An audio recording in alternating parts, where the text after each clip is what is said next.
Hey, I'm Tony Esser. We're at Rayburn's Marine World here today. We're going to show you something new and wonderful. This is a Cobalt, and this is their factory swim platform. They wrap it in solid stainless steel bumpers so that if you bump into the dock, everything's going to be great. But what's new and wonderful is this new flip-down swim platform. All you're going to do is pull a small pin down here, and everything rotates and rolls and sits down into the water. So you got to imagine yourself, the rest of this boat, the water level is sitting right here. So this is about 8 or 10 inches underneath the water. Something you can sit on and enjoy the water today. You can climb up on it and get up on it. And when you're done with it, it's got buoyancy to it. All you do is pull the solid stainless steel pin, lift it up, the water's going to lift it to this point, and you'll be able to flip it right back up and put it right back down. It's great with the kids.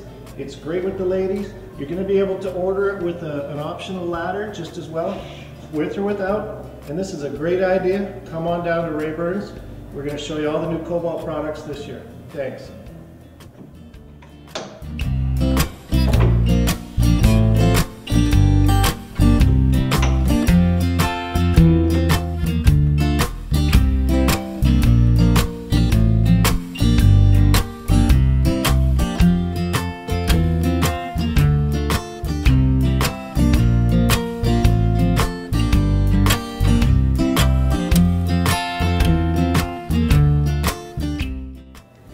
And give me a big smile.